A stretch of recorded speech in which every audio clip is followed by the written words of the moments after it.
a landscape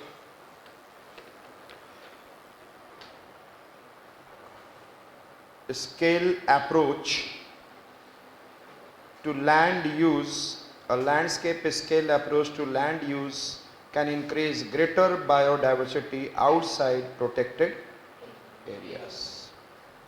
A landscape scale approach to land use can increase greater biodiversity outside protected area. You know that protected area means kind of, I said, yes, yes, that is a kind of, I said that where there is a national parks, and I said that there is a different kind of biosphere reserves, sanctuaries are there, yes or not? So there is some preservation and conservation, it is already there, yes or not? तो एक preservation and conservation protected area में हो ही रहा है, लेकिन यहाँ पे बोल रहा है landscape scale approach to land use can increase greater biodiversity. यदि मैं लैंड यूज पैटर्न में अपने आप में लाऊं तो मैं भी बेटर बायोडाइवर्सिटी ला सकता हूं, यस ना? I can do, I said that अभी दो चीजें बात की जा रही है गवर्नमेंट में, and these are I said that since long time, that is social forestry and which forestry, agro forestry, yes or not? तो afforestation के पार्ट है, means afforestation means what? Planting the trees in the new area, yes or not? Planting the trees in new areas, and that is the agroforestry and social forestry. Social forestry का मतलब planting trees along the banks of the rivers, banks of the canals, along the roads, along the railway, along the urban community area, in the panchayati community area, जहाँ जहाँ पे in the barren land of the world, in the barren land of the India, तो जहाँ जहाँ पे है we can grow. उससे क्या होगा? बायोडाइवर्सिटी अच्छी होगी, yes or not? So this I said that social forestry, it is done by the people, by the people and of the people, by the people, of the people and for the people, social forestry. But यदि हम लोग देखेंगे agro forestry क्या होते हैं, it is I said that agriculture along with forestry, yes or not? तो तीन चीजें होती है, agri, silvi, pasture. Agriculture, silvi का मतलब फॉरेस्ट एंड पैस्चर मीन्स, तो ये दोनों का कॉम्बिनेशन बना, तीनों का कॉम्बिनेशन बना सकते हैं आप, एग्रीकल्चर और फॉरेस्ट, तो एग्रो सिल्वीकल्चर, यस और not? And then we can be able to see forest plus pasture, तो silvo pasture, and then we have to say I said that agriculture के साथ pasture, agro pasture, and we can make तीनों का agro silvi pasture. Is it clear? तो agriculture के साथ forest लगाएंगे तो forest will be agriculture, and then forest will be in the surrounding, tree will be there. Tree से तो कई फायदे होंगे. First it is I said, tree leaves will fall, it will give the manure, yes or not? लेकिन at the same time if आपको ऐसे tree लगानी होंगी कि कौन कितना ज़्यादा शैडो दे रहा है, कोई कम दे रहा है, कोई ज़्यादा, तो it depends upon कि मुझे कौन सी ट्री लगानी है for this kind of crop, कि मुझे ज़्यादा शैडो चाहिए या less shadow I knee. It is clear? तो accordingly you have put, but they are giving also manure. But ये भी चीज देखना होगा, the tree should have deep roots. Generally crop के रूट्स क्या होते हैं? सैलो. यदि हम सैलो रूट्स के ट्री लगा दिए तो there will be what is ना वाटर कंपटीशन. तो जो मुझे क्रॉप को पानी देना था that is going into the what? Tree. तो ट्री शुड बी आल्सो और डीप रूटेड ट्री, यस आना. लेकिन इसके एक और फायदा होगा कि it will act as an wind breaker. कभी विंड मूव करेगा तो the crop will not get affected. आज के डेट में एले क्रॉपिंग किया जाता है. एले cropping means I said that tree and the crops, tree then the crops, the tree then the crops, yes or not? और pasture का मतलब pasture समझ रहे हैं? Silvo means forest and agriculture means agri. It is clear? तो outside of the protected area we should do our landscape scale, we have to develop, yes or not, to increase the biodiversity.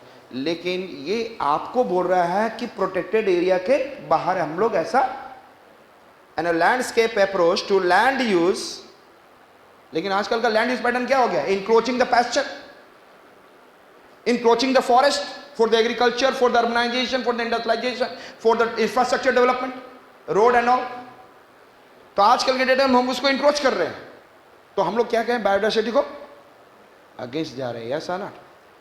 So a landscape scale approach to land use can increase greater biodiversity outside. During Hurricane Mitch in 1998, farms using eco agriculture practices, इसका मतलब है कि environmental practice, agriculture कैसे चल रही थी? along with ecology, maintaining that what is biodiversity. Eco agriculture practices, जब hurricane Mitch आया तो 58%, 70%, 99% less damage in Honduras. Honduras में 58%, Nicaragua 70%, Guatemala 90% respectively. Yes or not? 99. किसकी वजह से ऐसा डैमेज कम हुआ? इको एग्रीकल्चर, क्योंकि आपने ट्रीज वगैरह सब लगा रखा था. Yes or not? And then I said that respectively than farm using conventional technique, जिसमें कि आप conventional technique आज के डेट की टेक्निक्स को यूज कर रहे हैं. इन कोस्टारिका, अच्छा इसमें से कोई नहीं था ना. In Costa Rica vegetative wind breaks and fence rows boosted farmers income from pasture and coffee while also increasing bird diversity. I said that in Costa Rica ने vegetative wind bricks लगा दिए. Yes or not? Wind bricks, trees और उससे related. And then fence rows boosted farms. Fence means रोज में tree लगा के fencing कर दिया ना आपने. Boosted farms income from the pasture. साथ में एक तरफ pasture कर दिया, उससे इनकम मिल रहा है. Another I said that क्योंकि आपको क्या चाहिए for your animals? What do you need? What do you need? Fodder चाहिए, and fodder is available from the pasture. Fodder is available from the pasture. तो आप कहीं ना कहीं, it is I said the income from the pasture and coffee, while also increasing the bird diversity. तो वहाँ पे coffee भी कर रहे हैं, और कॉफी को आपको बता दूं मैं, coffee needs trees.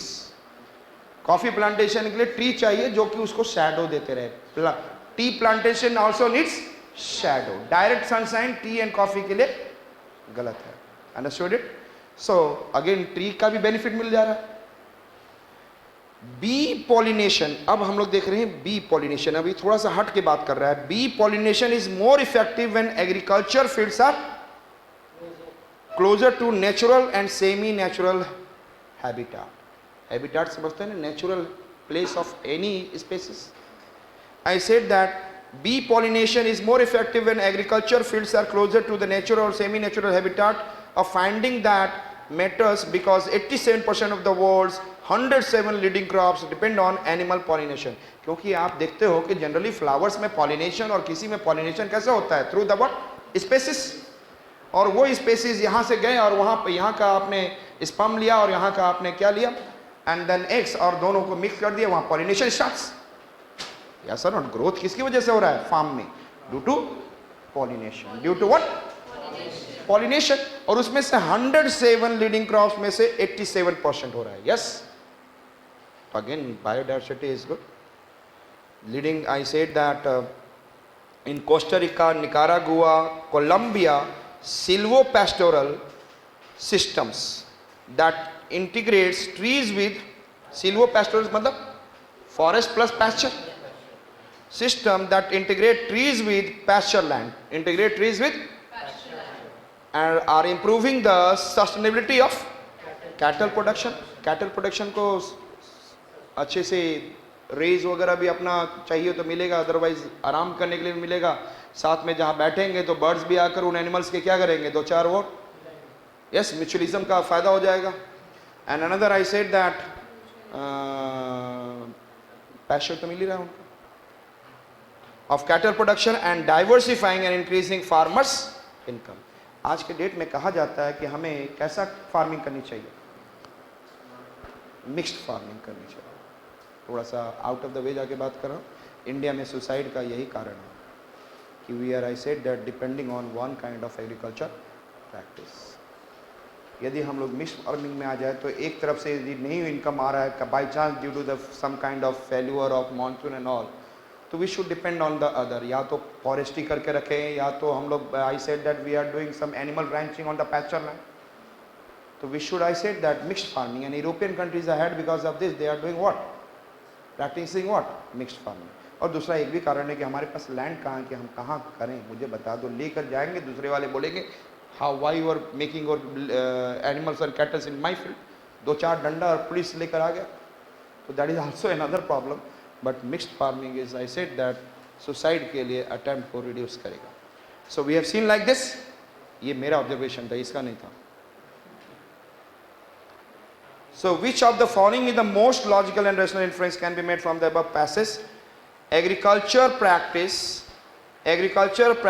that enhance biodiversity can often increase, ऐसा ही मेंशन भी कर रहा है, often increase farm output and reduce vulnerability to disasters. Same thing has been mentioned.